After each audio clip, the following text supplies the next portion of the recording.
हसत खेळत आनंदात आयुष्य जगायचं, रोजचं आयुष्य हसत खेळत जगायचं. काही असू दे, शरीराला लागणाऱ्या गोष्टी दोनच आहेत. खाणं, म्हणजे खाणं पिणं मांडलं तर त्याच्या आईला तुम्ही खाणं पिणं म्हणून मी फक्त खाणं सांगतोय. खाणं, वेळच्या वेळेला व्यवस्थित आपलं अन्न पाणी घेणे आणि व्यायाम करणे. बाकी आयुष्यात काही नाही. पैसा किती असला तर त्याला लय गाढ झोप लागते एसी मध्ये असं नाही आहे. ते रात्रभर तळमळत असतंय. आणि कष्ट करणारा माणूस कुठेही पडला तर त्याला शेतात तर शेतात, ढेकळात तर ढेकळात झोप लागते. बरोबर आहे का नाही? म्हणून जरा ऐशोआराम कमी करायचं. हे सोप्यावर बसून बसून बसून बायकांची आता स्लीप डिस्क झाली, गॅप पडला. काय सांगायचं? पूर्वी बैलगाडीतनं जायच्या बायका बांगलायला, कुठला गॅप आणि कुठलं काय आले. दिवसभर वाकायचं बसायचं काय नाही. आणि आता सोप्यावर बसून हिला स्लीप डिस्क झाली. नवऱ्याच्या गाडीवर बसून जाती मागणं. नवरं बी कसं असतात माहिती आहे, नकट सक्ट दिसलं तर हळूच बघतेच. बायको अशी बुक्कीच घालते मागणं, पुढे बघ धडीकशील म्हणजे कोपर कधीच घालते. बरोबर आहे का नाही? नाही, आता घरात गेल्यावर तुम्ही माझी गंमतच करणार नाही. तुम्ही गाडी मागं बसून आहे, मला शेजारी बसून असं काय काय म्हणत होता, असं बोलतात का? मी बसलोय ना समोर. मर आता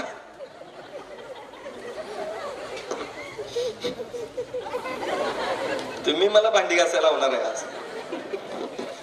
चला, तर आयुष्य सुंदर आहे, अजून सुंदर बनवायचं, हसत खेळत आनंदात जगायचं. परत परत आयुष्य नाही, साध्या साध्या गोष्टी असतात. आता महिला वर्ग म्हणलं ना तर केस गळतीचा प्रॉब्लेम एक फार असतो बघा. केस गळती, ते केस गळती होते ह्याच्यातले गैरसमज लक्षात ठेवायचे. आता मी तुम्हाला थोडंसं आजारांबद्दल आणि लक्षणांबद्दल बोलणार आहे आणि त्याच्यावरचे उपचार पण सांगणार आहे. गैरसमज कसे असतात बघा. केस गळती म्हणतात, केस तुटून येतात, केस उपटून येत नाही. जरासं केस तुमचे गळतात ना, त्याला बघा कुठं खाली बी असती का, तुटून येतात. म्हणजे केस मुळं राहतात, वरून केस तुटतात. आणि मग ते आपण काय करतो, माझे केस गेले, केस गळती सुरू झाली म्हणतो. त्यांना मजबूतीसाठी जे पाहिजे ते खाऊ घातला पाहिजे. त्यांना आजार होऊ नयेत म्हणून शरीराला जे पाहिजे तो आपण त्याला खुराक दिला पाहिजे. बरीच लोक बेड रेस्ट करतात, हे नाही केलं पाहिजे. जेवढं तुम्ही कामात राहाल तेवढं तुम्ही फ्लेक्झिबल राहाल, तेवढं तुम्ही ऍक्टिव्ह राहाल. हे आयुष्य आराम हे धोक्याच्या पातळी आहेत सगळ्या. केस गळतीसाठी पहिला विचार डोक्यातनं काढायचा की तुमची केस गळती म्हणजे कायमचाच तो केस निघून गेला, त्याला परत तो वाढू शकतो. त्यासाठी साधं घाण्यावरचं साधं खोबरेल तेल घ्यायचं, रिफाईन केलेलं नाही. साधं खोबरेल तेल घ्यायचं आणि त्या खोबरेल तेलामध्ये थोडासा आवळा किसून घालायचा. आवळा नाही, मोर आवळा नाही मिळाला तर तुम्ही, म्हणजे तसं जंगली आवळा सगळ्यात बेस्ट असतो, मिळेल नाही मिळेल पण मोर आवळाही चालेल. नाही जर मिळाला तर लिंबूची साल त्यात घालायची खोबरेल तेलामध्ये. त्याच्यात कडुलिंब आहे ना, त्याची पानं घालायची, कडुलिंबाची भरपूर पानं घालायची. आणि हे मंद आचेवरती उकळून घ्यायचं. उकळून घ्यायचं, हिरव्या रंगाचं तेल होतंय ते 4 दिवस 5 दिवस तसंच झाकून ठेवायचं. आणि 4-5 दिवसानंतर काढायचं. ते अगदी चोथा पिळून सगळं पिळून ते तेल घ्यायचं, तेल वस्त्रगाळ करून घ्यायचं. आणि ते आठवड्यातून फक्त 2च दिवस लावायचं. केस गळती लगेच थांबून जाते. केसांची मुळं तुमची आठवड्यात 2 वेळा जर लावलं ना, 2 वेळामध्ये तुमची केस गळती थांबायला लागते. कारण मुळांना एवढं पोषण त्यातनं मिळतं, त्या कडुलिंबाच्या ह्याच्यातून, लिंबूच्या ह्याच्यातून कॅल्शियम जेवढं मिळतं, तुमची केस तुटायचे कमी व्हायला लागतात. हळूहळू ते बंद होऊन जातात. अशा पद्धतीने असते. मेन म्हणजे हे ज्यांना शुगरचा त्रास आहे, डायबिटीज वाल्या लोकांनी हे तेल लावायचं. सगळ्या अंगाला लावलं तरीही चालेल. गोरं दिसण्यासाठी उगाच तुम्ही प्रयत्न करू नका. त्याच्यापेक्षा हे तेल लावा, यातून तुम्ही सुंदर दिसालच. पण सगळ्यात महत्वाचं म्हणजे हे तेल लावल्यानंतर तुम्हाला अर्ध्या तासाच्यात एवढी गाढ झोप येते आणि तुम्ही झोपून जाता. खूप छान झोप लागते. सकाळी उठल्यानंतर डोळ्यातून वगैरे घाण येते, एवढी गाढ झोप लागते तुम्हाला. खूप छान प्रकारचं हे तेल आहे. हे तुम्ही स्वतः घरी बनवा, विकत घ्यायला जाऊ नका. हे घरी बनवू शकतो की नाही? किती खर्च येईल? 100, 150, 200 रुपये. 200 रुपये मध्ये वर्षभर तुम्ही घरादाराला तेल लावाल सगळं. ह्याच्यापेक्षा जास्त काही तुम्हाला खर्च येणार नाही. छोट्या छोट्या गोष्टी असतात. त्याचबरोबर लगेच सर्दी झाली की लगेच माणसं औषध घेतात बघा. सर्दी खोकल्यानं माणसं मरतात ना, हे आम्हाला 4 वर्षापूर्वी कळलं, नाहीतर त्याच्या अगोदर माहिती नव्हतं. मी खेडेगावातलाच आहे बरं का. मगाशी जी आमची जी भाषा चालू आहे आपली ही कोल्हापुरी सांगली कोल्हापूरची भाषा आहे सगळी. लगीन बिगीन हे डांबाला डाम म्हणायचं, पोलला खांब असतोय ना त्याला डाम म्हणणे वगैरे आपल्याकडे चालतंय. मसर म्हशी रेड हे आपल्याकडेच आहे हो, बाकी कुठं आहे. मी त्यातलाच आहे, खेडेगावातला आहे. लहानपणी सदानी कदा नाकं लिपलेली बघा, हिरव्या गार नाळी, नाक पॅकच, नाकाने श्वास घेतात ते आम्हाला लहानपणी माहितीच नव्हतं. शेंबडीच आम्ही सगळी शाळेला जायचं का नाही ती सगळी शेंबडीच. मास्तरने एक वाजवली की एका रप्पाट्यात शेंबडी ते असा पुसायचा, ते चमकायचं असं मारुतीच्या तोंडाकडे का नाही असं चमकायचं. आणि खेळायला लागलं का नाही दुपारच्या सुट्टीत त्याच्यावर धूळ बसायचं, ते काळं व्हायचं तेवढंच.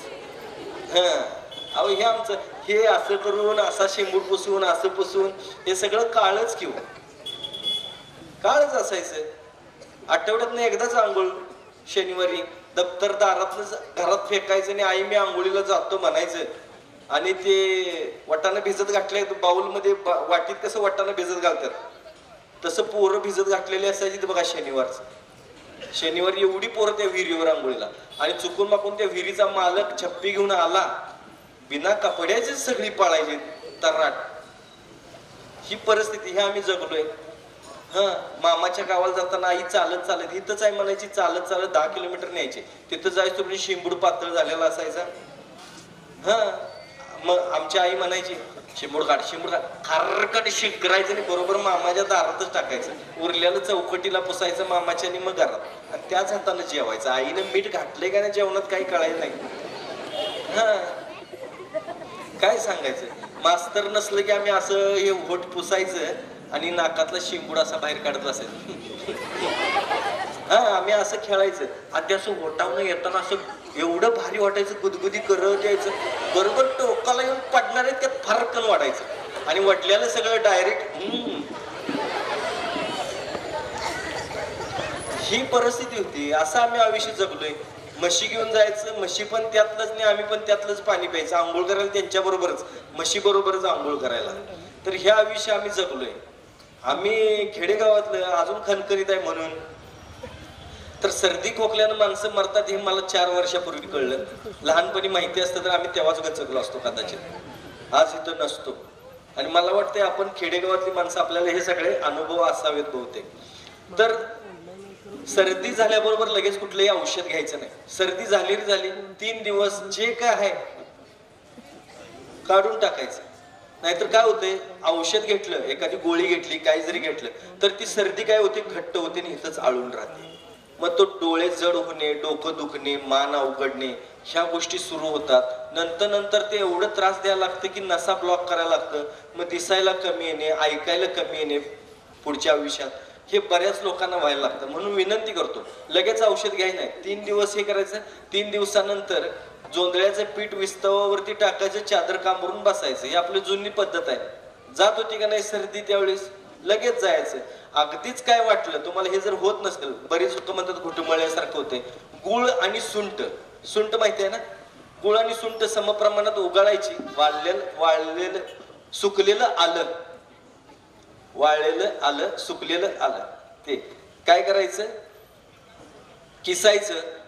गुळ थोडा त्याच्याबरोबर किसायचा, थोडंसं त्याच्यात पाणी घालायचं, थोडं लिक्विड टाईप करायचं, कोमट करायचं, नाकात 2-2 थेंब सोडून ओढायचं. ओढल्याबरोबर जे सगळं अडकलेलं बाहेर येतंय, एका मिनिटात सगळं बाहेर येते, लगेच ओके. परत आयुष्यात तुम्हाला मायग्रेन, डोकेदुखी असले प्रकार कमी होऊन जातात. हे करून बघा आणि मग सांगा तुम्ही काय खर्च आहे सांगा बरं याला. एकदा करायचं आहे फक्त, एकदा, एका वेळेत गायब. समजा ज्यांना अर्धशिशीचा त्रास आहे, अर्ध डोकं दुखतंय, कच्चा पेरू घ्यायचा, उगाळायचा, त्याचा लेप लावायचा. 10 मिनिटांमध्ये अर्ध डोकं दुखायचं बंद. 10 मिनिटांमध्ये. ह्याच्यापेक्षा सोपं तुम्हाला काय पाहिजे. डोकं दुखतंय, रोज संध्याकाळी डोकं दुखतंय असं जर असेल, उद्या संध्याकाळी हा प्रयोग करायचा. चिमटभर मीठ घ्यायचं, जिभेवरती ठेवायचं, अर्धा मिनिट शांत बसायचं आणि त्याच्यावर अर्धा ग्लास पाणी प्यायचं. पाण्याचा ग्लास खाली ठेवायच्या अगोदर डोकं दुखायचं थांबतंय. ह्याच्यापेक्षा फास्ट काय पाहिजे तुम्हाला. सोपं आहे का नाही. काय खर्च आहे का याला, 1,00,000-2 लाख रुपये जाऊ दे, 10-20 रुपये तरी खर्च आहे का. चिमटभर मिठाला किती खर्च आहे.